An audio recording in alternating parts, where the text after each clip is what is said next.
Boa noite a todos, que a paz e o amor de Jesus nos envolva. Vamos elevando os nossos pensamentos, nos ligando com o nosso mentor individual, com Joana de Ângeles, Irmã Rosário, Irmã Teresa e toda a espiritualidade amiga nesta casa. Vamos nos ligar com nossa mãezinha querida, Maria de Nazaré, pedindo a ela que nos envolva em sua luz, em sua paz e que nos acompanhe em nossa ligação com Jesus, nosso Mestre. Mestre, estamos aqui reunidos para mais um estudo do Teu Evangelho e lhe pedimos, derrama sua luz sobre nós, se faça presente entre nós nesta noite. Auxilia-nos no entendimento e na aplicação dos Teus ensinamentos em todos os momentos da nossa existência. De mãos dadas a Maria e a Jesus, chegamos à presença do nosso Pai. A Ele agradecemos pelo que somos, pelo que temos, pela oportunidade desta encarnação e elevamos os nossos corações e pensamentos em louvor e agradecimento, dizendo a Ele: Pai nosso que estais nos céus, santificado seja o vosso nome, venha a nós o vosso reino, seja feita a vossa vontade, assim na terra como nos céus. O pão nosso de cada dia dai-nos hoje, perdoai as nossas ofensas, assim como nós perdoamos a quem nos tem ofendido. E não nos deixeis cair em tentações, mas livrai-nos de todos os males, pois vossos são o reino, o poder e a glória para todo sempre. Que assim seja, Senhor. Graças a Deus. E vamos nos ligando neste momento com as equipes de tratamento da casa. Vamos pedir a luz branca do Cristo sendo projetada sobre todos os nossos assistidos, para que eles recebam dessa maneira a luz, a paz e uma harmonização. Vamos nos ligar com as equipes de P2 e pedir a projeção da luz azul em todo o sistema nervoso central dos nossos assistidos, trazendo o equilíbrio e a força para esses centros de força. Vamos nos ligar com as equipes de CH, pedindo a projeção da luz rosa no cardíaco dos nossos assistidos, para que a confiança, a fé e a esperança se fortaleçam em cada um deles. Nos ligamos nesse momento com as equipes de P3B e pedimos a projeção da luz branca do Cristo, da luz azul, na mente e no coração de cada assistido. Vamos pedir também que sejam feitos todos os cortes de ligação que se fizer necessário e que essas energias sejam levadas para o astral para o melhor tratamento. Vamos pedir a projeção da luz azul que vai envolver o sistema nervoso central, periférico e neurovegetativo. Um rosa claro no cardíaco para aumentar os bons sentimentos, um amarelo claro no frontal para fortalecer os pensamentos positivos, a confiança e a ligação com o mentor individual. E uma cúpula rosa clara vibrante da cabeça aos pés, para que o tratamento permaneça até quando for necessário. Aos assistidos de saúde, vamos pedir a projeção das cores do arco-íris, que eles fiquem envolvidos numa cúpula protetora até quando for necessário. Que assim seja, Senhor. Graças a Deus. Convidamos a todos para que assistam, neste momento, à palestra que será posta no ar. Que assim seja. Vamos agora pedir permissão para iniciar os ensinamentos dessa noite com a nossa irmã Sandra.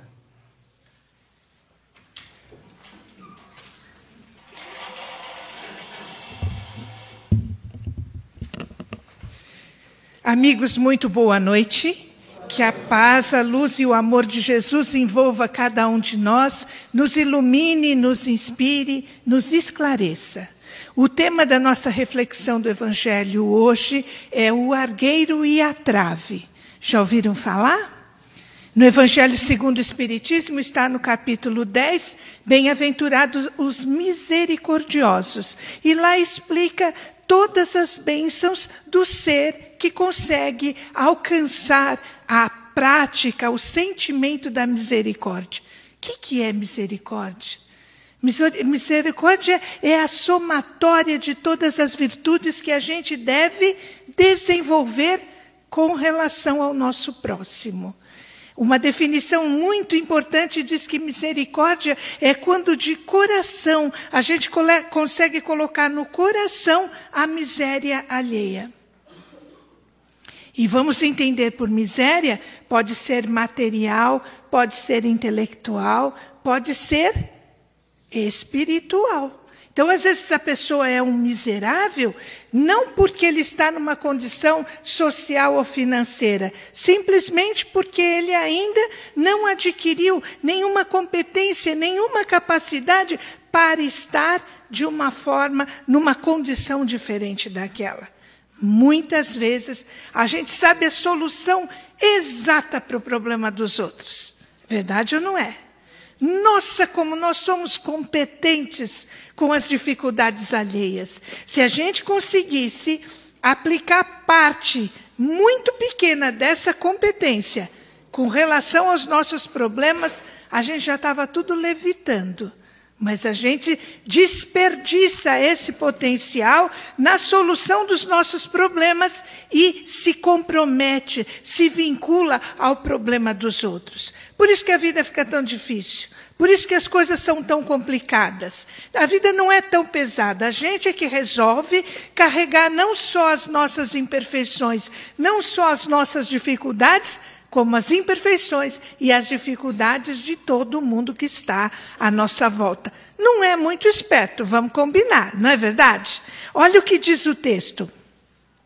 Nós encontramos em 2 evangelhos, Mateus e Lucas. Vamos falar por Mateus, mas de Lucas é muito parecido. Mateus está em 7, dentro ainda do texto do Sermão do Monte, e Lucas em 5. Se vocês quiserem conferir lá em casa, é muito bom porque a gente revê o ensinamento e grava ainda mais na nossa mente. Diz Jesus, porque vês tu, pois, o argueiro no olho do teu irmão e não vês a trave no teu olho? Ou como dizes a teu irmão, deixa-me tirar do teu olho o argueiro quando tens no teu uma trave? Agora Jesus pega fundo, tá? Agora ele diz assim, hipócrita, tira primeiro a trave do teu olho, e só então verás como has de tirar o argueiro do olho do teu irmão. Doeu ou não doeu? Então, o que é argueiro? Eu vou logo procurar. Antigamente falava assim, pai dos burros. Agora ele foi assim suavemente renomeado de Google. A gente vai lá e pergunta, né? O que é argueiro? Argueiro é um cisco. É uma pequena partícula. É uma poeira. E trave? Trave já é uma coluna de sustentação. A gente pode pensar até na trave de futebol. Pequena não é, né? É uma grande coluna, uma tora de madeira. Então, olha o que Jesus fala.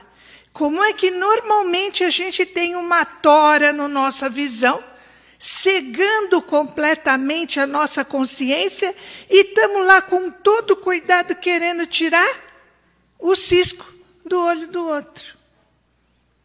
Ele primeiro cuida de tirar aquilo que nos impede a visão.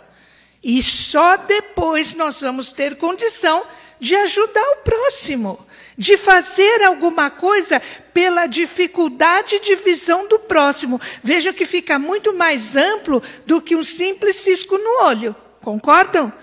Quantas vezes eu não sei o que o outro deve fazer, o que meu irmão deve fazer, e não faço a menor ideia. Fico querendo tomar um passe, achar uma cartomante, um médium, alguém que me diga o que fazer da vida. Porque eu não faço o exercício de olhar para mim mesmo e procurar soluções. Este capítulo do Evangelho fala basicamente da necessidade da gente não julgar, da gente ser indulgente para com o problema dos outros. Vamos combinar, gente? Nesse quesito, nós estamos ruim ou nós estamos pior? Olha que eu dei duas opções, mas eu posso pôr mais, né? Como que a gente passa o nosso dia? Normalmente as pessoas passam o dia criticando o outro. Você está lá numa sessão, você trabalha numa empresa, você convive com 20, 30, 40 pessoas. Quantas você admira? E quantas você critica? Se é 40, às vezes a gente critica 41. Ninguém presta, ninguém é bom o suficiente, ninguém faz o que deveria ser feito. E às vezes a gente se escandaliza com a própria família. Como é que pode uma pessoa que teve o mesmo pai, a mesma mãe, a mesma educação, ser tão errado assim na vida? Como pode? Primeiro, quem diz que a pessoa é tão errada assim? Essa é a nossa visão de mundo, esse é o nosso objetivo. Talvez eu esteja numa busca desenfreada por aquisição material e para a pessoa aquilo já não é mais tão importante. Espiritualmente, quem está melhor? Sob o meu ponto de vista, a pessoa está marcando toca, devia tomar outra decisão, mas nós não sabemos. Por quê? Mesmo dois irmãos gêmeos idênticos, o que há de diferença entre eles? Vocês estão me boicotando de verdade? Qual é a diferença? É o espírito. O espírito é diferente, o propósito é diferente, a encarnação é diferente. Quantas vezes a gente não chega para a amiguinha com o coração cheio de amor e fala, larga dele. Como é que pode? Aí você chega para o coleguinha, eu não aguentava uma mocreia dessa nem uma semana. Você sabe? Qual é o compromisso daquela pessoa com aquele espírito? Às vezes é sim uma encarnação difícil, é sim um exemplo de resgate, mas é o compromisso da pessoa. Nós não temos o direito de dizer para a pessoa faça isso ou faça aquilo. Quando a pessoa chega até a gente e pede um conselho, o que é raro, normalmente a gente dá de graça. A pessoa nem chegou perto e a gente já está descarregando o caminhão na pessoa. Quando a pessoa vem e pede uma orientação, a gente pode sim tentar se colocar no lugar da pessoa. E com muita gentileza e com muito cuidado, olha, eu não sei, eu não estou no seu lugar. Talvez se eu estivesse no seu lugar, eu faria desta forma, mas isso é o melhor para mim. Não quer dizer que seja para o outro. Não, a gente quer convencer o outro de tudo. À medida que eu estou criticando, que eu estou reprovando o outro, eu, além de estar me vinculando espiritualmente com essa pessoa, me comprometendo, eu estou deixando de fazer esse trabalho dentro, interiormente. A gente critica alguma coisa no outro que a gente faça? É muito camuflado isso. Por exemplo, se você é um fumante, você não vai criticar quem fuma. Não é verdade? Ao contrário, você vai até atenuar aquela prática. Assim é com muitas coisas. Mas às vezes a gente tem aquele defeito, a gente tem aquela imperfeição. Às vezes é um pouco de bondade do evangelho, né? Quase sempre a gente tem aquele problema, mas de uma forma ainda mascarada. E no momento em que eu acuso o outro, eu estou me distanciando daquele problema. Não é verdade? Quando eu falo mal, quando eu critico o outro, quando eu diminuo o outro, eu automaticamente estou me valorizando. Eu não faço isso. Eu não faria isso. Eu faria diferente. Faria mesmo. Igual não, talvez pior. Quantas pessoas estão numa condição de vida terrível? Tem gente formado, pós-graduado, que acabou enveredando por um negócio mal desenvolvido, acabou perdendo tudo, a casa que morava, os bens que tinham. Você acha que a pessoa fez isso porque queria? Entrou, levantou, não, hoje eu vou virar, né, vou dar uma de desprendido, vou me filiar ao LX, vou me desapegar de tudo e vou viver sem absolutamente nada. A pessoa fez aquilo que ela achava correto. E não dar certo é uma soma de fatores que a gente não alcança. Quantas pessoas não trabalharam duro durante toda a vida e hoje estão numa condição terrível? Faz parte do processo da necessidade espiritual daquela criatura. Se eu posso ajudar, muito que bem. Se eu não posso ajudar, eu posso vibrar. Mas criticar não é uma atitude cristã. Criticar nos coloca, só massageia o nosso orgulho, a nossa vaidade e nos distancia da pessoa. Eu preciso tentar me conhecer melhor. Essa não é uma proposta só de Jesus, essa não é uma proposta da doutrina espírita, essa é a soma da proposta da filosofia, da religião, da espiritualidade. Se a gente não souber quem é, a gente vai continuar perdido, iludido. A gente sabe quem é? Não sabe. Tem um exemplo que já está até em lugar comum. Preciso mudar o exemplo que está feio, mas vou usar de novo. Se vocês me convidarem para jantar, eu ligo para vocês e falo assim, estou perdida. O que vocês vão me perguntar? Aonde eu estou? Se eu falar, nem desconfio, alguém vai poder me ajudar? Não. Eu tenho que saber aonde eu estou. Então imagine, eu olho para Deus com meu zoinho tortinho e falo, Pai, me ajuda. Aí ele pergunta, onde você está? Eu falo, eu estou aqui no jardim dos injustiçados, dos puros de coração, daqueles que não fazem mal a ninguém. Deus vai olhar, filha, estou cansado de te procurar. Aqui você não está. Cai na real, senão não posso te ajudar. Onde nós estamos? Num mundo ainda imperfeito, num mundo ainda de expiação e provas, e enquanto essa ficha não cair, eu vou perder esta energia, esse potencial, essa capacidade, não vou ajudar os outros, não vou me ajudar e vou piorar a minha situação. O que interessa o que o outro faz da vida dele? Para nós, absolutamente nada. Sabe por que o outro existe na nossa vida? Para a gente poder amar, compreender, ser misericordioso, perdoar. É esta a proposta do outro na nossa vida, não é para criticar. Outro exemplo que eu tenho que mudar, eu sei, reconheço. Você coloca seu filho para ser alfabetizado na melhor escola da cidade.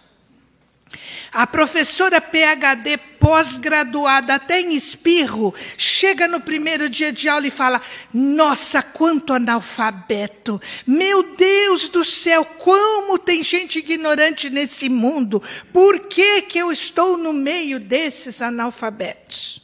Você faz o quê com a infeliz? Ela só está ali porque existem pessoas precisando ser alfabetizadas. Ela não está ali para criticar a educação, para criticar o preparo, para criticar o desenvolvimento da criatura. Ela está ali para ajudar no desenvolvimento. E se o cunhadinho for analfabeto? Do que você quiser.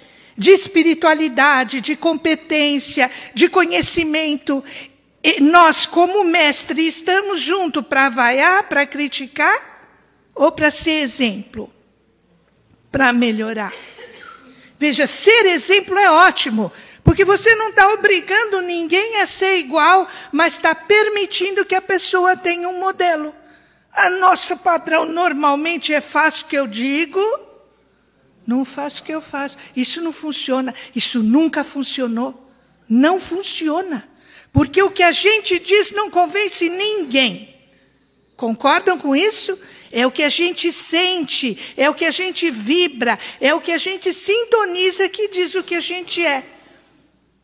Existe um filósofo americano muito antigo, uma bota antigo nisso, ele tem uma frase que eu acho fascinante. Ele diz: o que você é grita tão alto que é impossível ouvir o que você diz. E é assim que nós somos. Então, a necessidade é fundamental que a gente se conheça. Conhece a ti mesmo. Quem somos nós para apontar um dedinho para alguém? Quem somos nós para dizer que fulano faz certo ou faz errado? No Evangelho tem uma passagem linda. Trazem para Jesus uma mulher pega em adultério.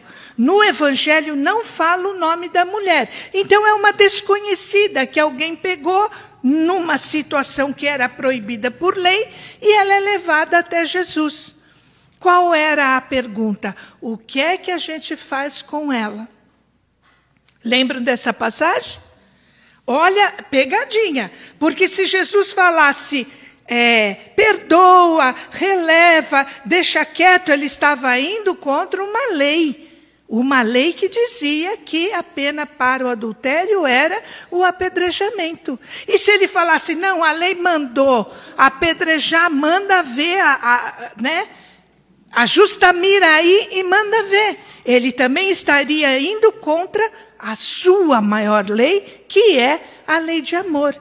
O que ele fala? Aquele que tiver sem pecado, atire a primeira pedra. E um por um foi assobiando e saindo de fininho e disfarçando e deram todos no pé. Por quê? Quem é que está sem pecados? E Jesus foi, como sempre, né? Ele não disse aquele que não tiver este pecado. Porque às vezes a pessoa não é chegada, né? Não teve oportunidade ainda, né? Às vezes ainda é meio, traz ainda algumas beatices latentes. E não por uma convicção, por falta de oportunidade às vezes. Ele não diz quem não tiver este pecado, ele diz aquele que não tiver pecado. Então vejam, se eu critico, se eu julgo, se eu fico olhando o cisco, o argueiro no olho do outro, eu estou ou não estou apedrejando? Eu posso não estar com o minério na minha mão, mas eu tenho vibrações dentro de mim. E quando eu lanço essa vibração em direção de alguém, eu machuco, eu ofendo, eu magoo. E o que é pior? Pela lei de ação e reação, essa pedrada vai voltar para mim muito antes do que eu imagino. Praga que eu estou rogando? Não. Terceira lei de Newton, a toda ação corresponde uma reação. Quando a gente entende isso, a gente passa a ser seletivo no que emite. Toda vez que eu critico alguém, eu estou tendo um crédito para ser criticado. E às vezes alguém que a gente nunca viu na frente, entra nessa frequência, nesse nosso banco de débitos, solta o caminhão em cima da gente, a gente chora. Eu nunca fiz nada para essa criatura, eu não merecia isso. Não merecia mesmo, merecia muito mais, mas a bondade divina filtra de acordo com a nossa capacidade para a gente não desmoronar. Nós temos que nos conhecer. Uma forma de nos conhecer é analisar todas as questões com um certo distanciamento, tentando se colocar no lugar da criatura, tentando se colocar naquela situação ou tentando se ver fora daquela situação. É meio complicado, a gente nasceu com um defensor interno de causas próprias e um promotor de causas alheias. Então você está andando distraidamente, o trânsito para e você fica no meio de um cruzamento. Você logo fala, eu não tive culpa. Estou atrás de um caminhão, estou atrás de um ônibus, não vi que o trânsito parou, fiquei no cruzamento. Vai ser elogiado, vai receber alguns buzinaços na orelha e vai continuar se justificando. Você não fez isso intencionalmente. Mas se é você que quer passar pelo cruzamento, Brasil não tem jeito mesmo. Olha que horror. O chão todo pisado, todo sinalizado, todo riscado e esse anjinho para na nossa frente. É assim que a gente fala, né? Esse anjinho, essa criatura divina, esse amorzinho, não é assim que a gente se refere aos outros? Pois é, não é verdade? Coloca-se no lugar do outro.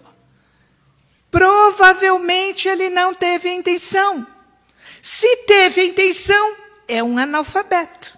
E eu sou professor.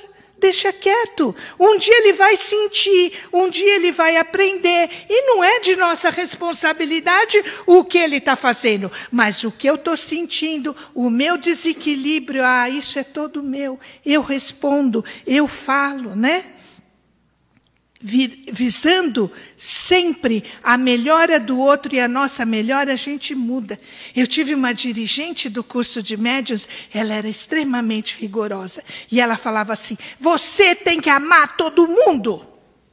Você tem que amar as criaturas. Você tem que amar nem que seja o branco do olho da criatura, mas você tem que amar alguma coisa na criatura. Se a gente procurar neutralizar alguma crítica com algum ponto positivo, por exemplo, a criatura não é lá uma Brastemp, né? Mas faz o seu serviço direitinho, né? É meio lesadinho, mas é pontual. É companheiro. Você mesmo vai neutralizando aquela crítica e se fixando naquela criatura por aquele ponto positivo que ela tem. E vocês estão pensando que tem alguém que não tem nenhum ponto positivo? Oh, peraí. O que pode haver é uma certa incompetência minha em identificar o positivo da pessoa. Mas que ela tem? Tem. Não é verdade? Todo mundo tem algum ponto favorável. Quando a gente se exercita naquele ponto favorável, nós estamos entrando nesta frequência de se conhecer melhor. Não precisa falar nada. A pessoa tem uma explosão. Em vez de falar, nossa, santa grosseria, Batman, para na hora e pensa, se fosse comigo, eu conseguiria fazer diferente? Eu conseguiria ser mais calmo? Eu conseguiria racionalizar neste momento? Se você conseguir, maravilha, vibra para que o outro consiga também. Veja que você sai da condição de crítico, de acusador, de promotor e entra numa condição de parceiro. É muito difícil se conhecer. Não é um processo de hoje para amanhã. Sócrates já dizia isso, existe no começo da doutrina espírita, na introdução, a concordância entre esses ensinamentos de Sócrates e os de Jesus. Kardec, que é somente a explicação de Jesus, todos eles batem na mesma tecla que a gente precisa se conhecer.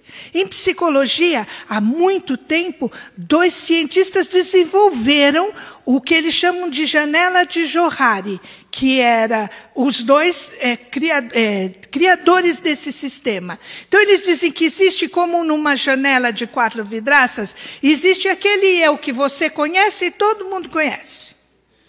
Existe aquele eu que você conhece e que todo mundo desconhece. Existe aquele eu que você desconhece, mas todo mundo conhece, sabe? Não engana ninguém. E existe aquele eu que ninguém conhece e nem a gente conhece.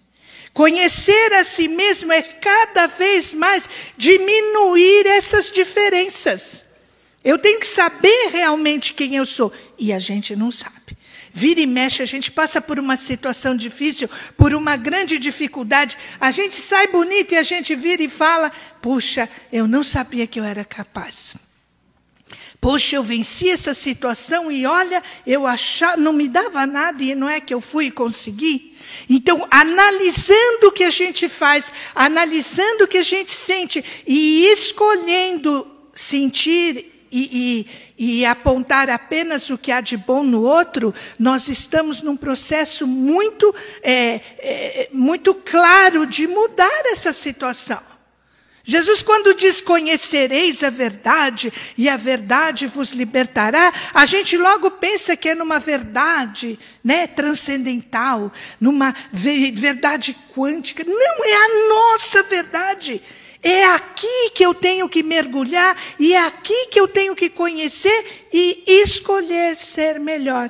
Livro dos Espíritos, pergunta 919.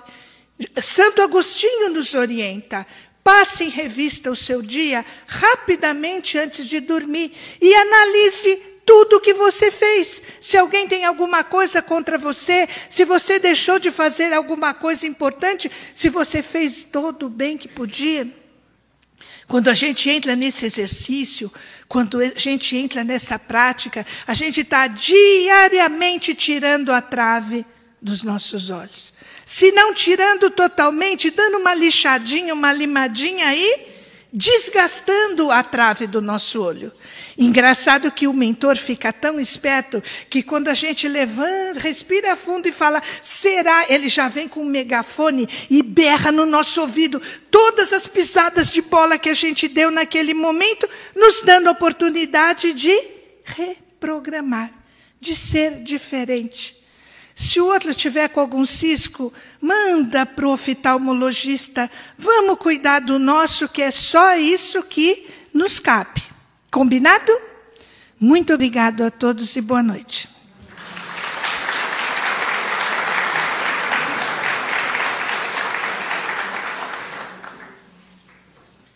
Vamos então novamente, elevando nossos pensamentos, fazendo uma reflexão sobre o que ouvimos aqui, levando esses conhecimentos para refletirmos durante essa semana, para que possamos evoluir dentro de nós mesmos e dentro da espiritualidade. Vamos então agradecer a mentora dessa casa, Joana de Ângeles, agradecer a irmã Rosário por tudo que aqui recebemos, que só depende de nós agora refletirmos sobre. Agradecer a Jesus por tudo ter corrido bem aqui, por essa palestra maravilhosa. Agradecer a Deus pelo dom da vida, por essa casa bendita, e que possamos nos conduzir até as nossas casas em segurança e em paz. Que assim seja, graças a Deus. Muito obrigado.